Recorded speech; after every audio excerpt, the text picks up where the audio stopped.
Oh, looks like things are going to be wrapping up nicely. Hey folks, DB Rye here, and well, today we're getting into the final stretch of the What If Goku Met Gine in HFIL, in this case, the finale. And well, to basically continue on exactly where we left off, even though Gine has done the right thing in using the Dragon Balls in order to save Sano's village, she still feels that sort of bit of emptiness. After all, her initial purpose in gathering the Dragon Balls was to hopefully wish back Bardock and Raditz, and it looks like she's going to be waiting at least another year before she'll have that opportunity again. And, well, even though the whole thing, meeting some of the other people that her son Goku had helped over the years, has helped her get a little bit of perspective, and at least gave her enough perspective to want to defend the Earth, which is, in a way, by extension, a part of, basically being a part of Goku's family, basically, just due to all the people he has helped along the way. And, well, other than running the restaurant, things have pretty much gotten back to normal for our Saiyan mother, or great-grandmother, I should say.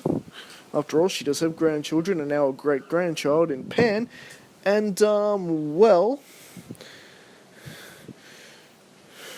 she was, recently offered the opportunity of a lifetime, along with, her grandson Gohan, when both of them got parts in the Hercule vs. Great Saiyaman movie. Yes, the one from the filler episodes. While Gohan got pretty much the stuntman lead of playing Great Saiyaman, Gine was essentially cast as Saiya Girl. Saiya Girl got added. I know what you're thinking. Why wasn't Videl cast instead of Gine? What are you doing there? Well, it's just simply due to the fact that Gine hasn't, I suppose, really kept up with her martial arts training, and is probably still vulnerable to some of the dangerous stunts that are done, in cinema, or at least that version of cinema anyway. So, Gine was the better choice. And it's not like anyone knew Videl was Saiya Girl. It's not like anyone realized Gohan was Saiya Man either. But anyway, it was the perfect opportunity, and, well, it was more money for the, for Gine's restaurant anyway, she could use to make some renovations, improve the place a little bit, and, also, Pan might get a kick seeing both her grandmother and father in the same movie together. So, in terms of family, it was a no-brainer. And, well, you still had the, I suppose you'd say, real actor who was playing Saiyaman calls in trouble much like he does, and the whole alien parasite thing running around taking over people pretty much plays out per normal, except, we had an extra fighter in Gine assisting with Gohan in stopping that from happening, and Jarko was able to wrap that up pretty quick. But now comes time for the Tournament of Power to begin, thanks to Goku, who has gone ahead to Grand Zeno and has, or the Grand Zenos, and has reminded the Omni King about the upcoming tournament, and now the rules of engagement have been set. And just like in the original, Goku, Gohan, and Buu are chosen to hold an exhibition for the pocket timeline Omni King, who's never witnessed a martial arts tournament before. And with all the rules set, and now it's time for all the respective universes to pick a team, only having about 24 hours to pick up a team. At least this time around, picking up a team for Goku's team runs quite smoothly. He has his 10 fighters that at this point is the original lineup, including Majin Buu, at least until he falls asleep, and pretty much this is where Goku ends up with a bit of a problem, and he did actually suggest Frieza, much like he does in the original. However, everyone is there to pretty much put a stomp on that idea, especially Gine, and well, guess who ends up taking Frieza's spot? You probably guessed it, it's Gine. And after explaining the rules of the tournament to her, she actually thinks her experience when she was a Saiyan soldier might actually come in handy for this type of tournament. Why? Because warfare is all about sneaking behind your enemy and clubbing them in the back of the head and eliminating them.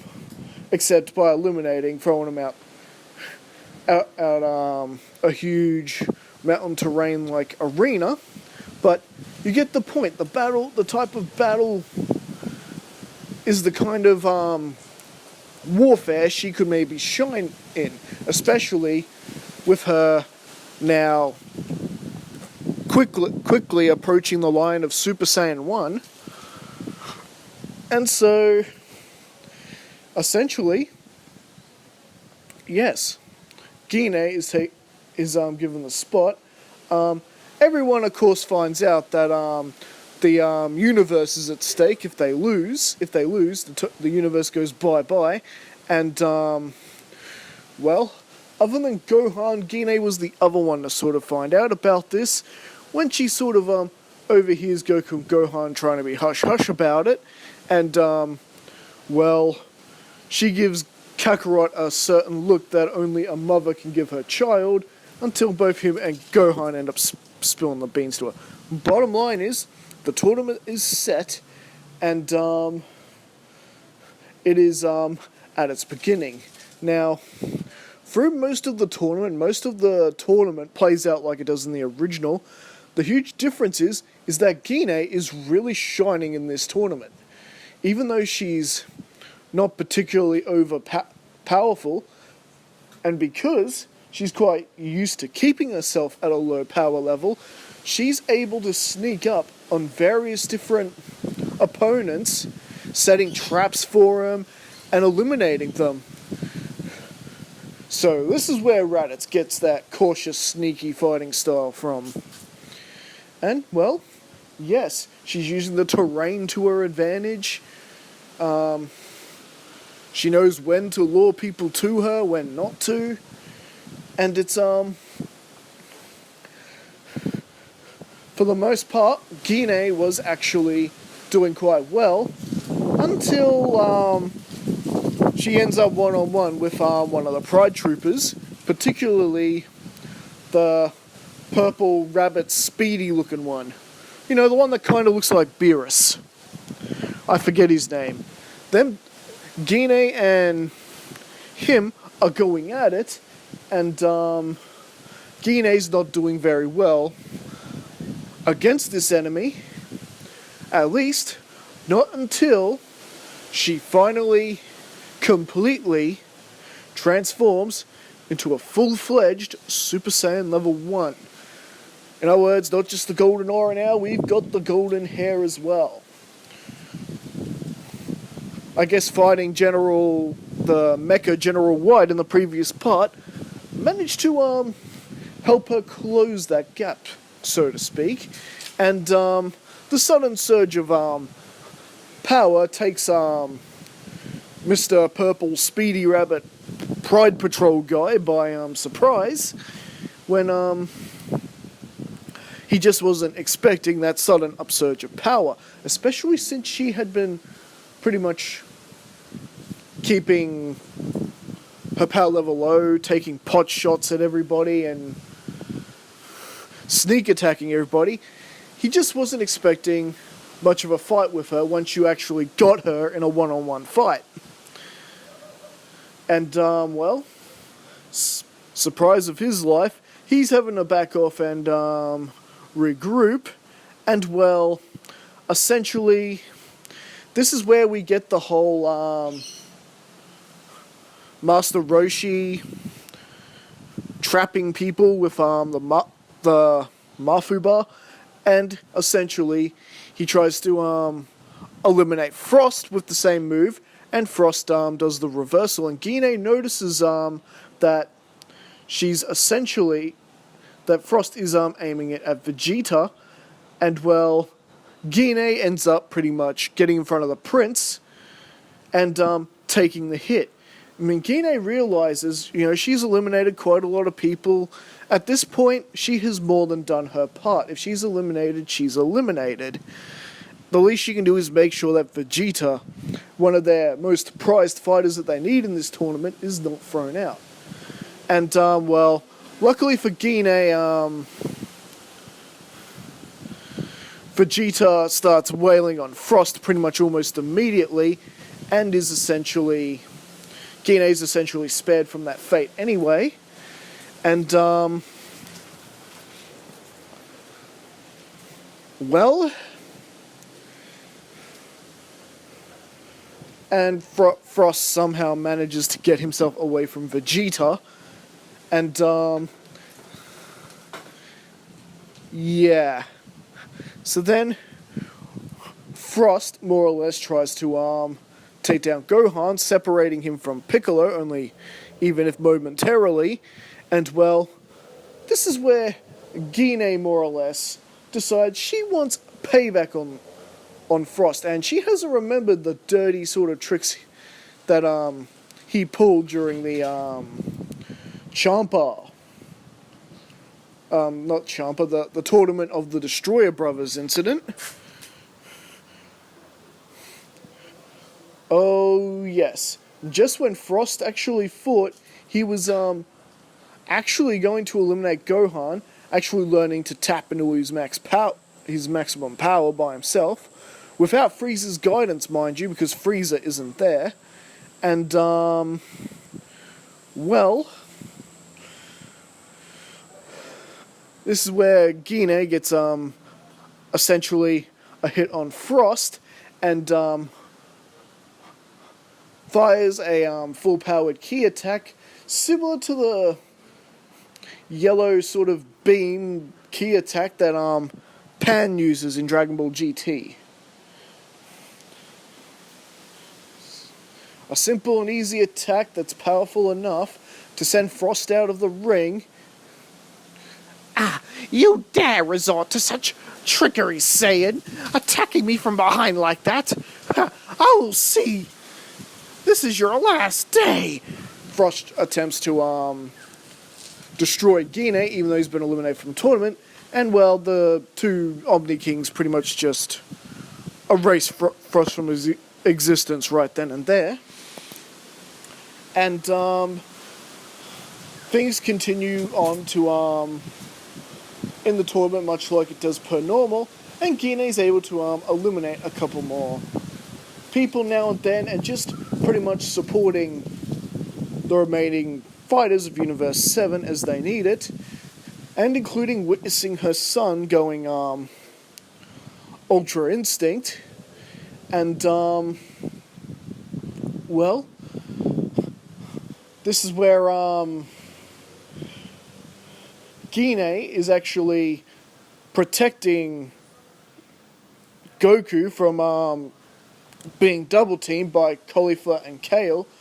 Caulifla, who has since, pushed herself to Super Saiyan level 2, but at least the help will sort of keep their focus off of Goku for a while he's recharging himself through all that whole Ultra Instinct spell. And, well, in some ways, Gine is actually able to get an upper hand on the girls. Just, using, similar tactics that she's been basically using this whole time. However, in the end, Caulifla and Kale together proved to be a little bit too much to Gine, and Gine is unfortunately eliminated from the tournament and pretty much forced to spectate with the rest of them. And we pretty much have the rest of the tournament playing out per normal, except this is where things get a little tricky here because, well, there's no Frieza to back up Goku this time. Vegeta has been since eliminated, and so basically it's Goku against Jiren 1-on-1, and well, Goku is pretty much throwing everything he can at Jiren, and well, it's not really doing much of anything.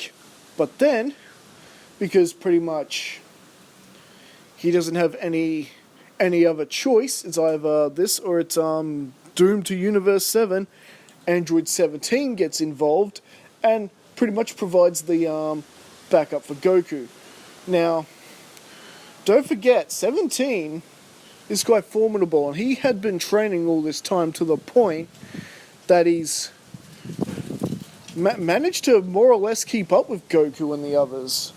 So, I would think that the teamwork with Android 17 and Goku, an unlikely team up, but an awesome one nonetheless, would actually provide the same sort of difference with Frieza helping out in this Goku during the finale of the tournament, especially with 17 going all out, and essentially they are able to knock Jiren out of the ring. Unfortunately, like in the original, Goku's eliminated as well, and 17 is able to just keep himself in the ring, only very barely. At least for about 30 seconds, it actually seemed that all three of them were eliminated.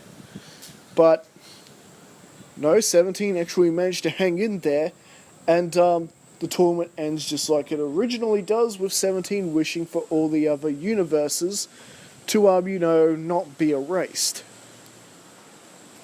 Which is how the Grand Zenos pretty much planned things from the beginning.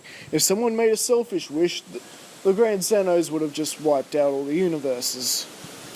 So, lucky 17 is not a selfish person anymore, I guess. And so, everyone is brought back, and well, there is a victory meal. Everyone gets the awards that Bulma promised them. However, Gine didn't want any Zenny or anything like that for this. She was happy to protect her family. Plus, Whis could read the Saiyan's mind. It's alright, Gine. Your wish has already been taken care of. I already saw to the matter. I know what you want in your heart. And well, with assistance from Whis, Gine takes her to this this brand new house that's in the location of her of Grandpa Gohan's old homestead, where she had been staying before she opened up her restaurant. And inside this room is Bardock and Raditz, who are no longer dead. Their halos are gone. And well, they've all been filled in by King Yama and, well, not just King Yama, also while Whis was going pretty much Raditz and Bardock knew what was going on, and they knew Gine would join them once this Tournament of Power business was over, if they all managed to survive it, that is. And well, Gine is just bewildered and happy to see her old family again. And of course, Bardock and Raditz greet her with open arms. And even though there was little mixed feelings between Kakarot and Raditz, and of course Prince Vegeta at first, throughout the years they eventually mellow things out. And well, at least Gine finally gets to be with the Saiyan she had admired for many years, Bardock. And, well, Bardock, he's just like, whatever. I'm just glad to be out of HFIL. Man, they had me in this dark pit where I was just constantly on fire, you know, like constantly in Frieza's blast. Which, needless to say, Bardock got quite the Zenkai boost for being tortured like that for all these years. And well, with Gine now reunited with her entire family, this is where we can leave things for now. This is this story finished. So, what did you guys think of this story? Did you enjoy it? If so, don't forget to like and subscribe. I'll leave thoughts in the comments, and I'll see you guys next time.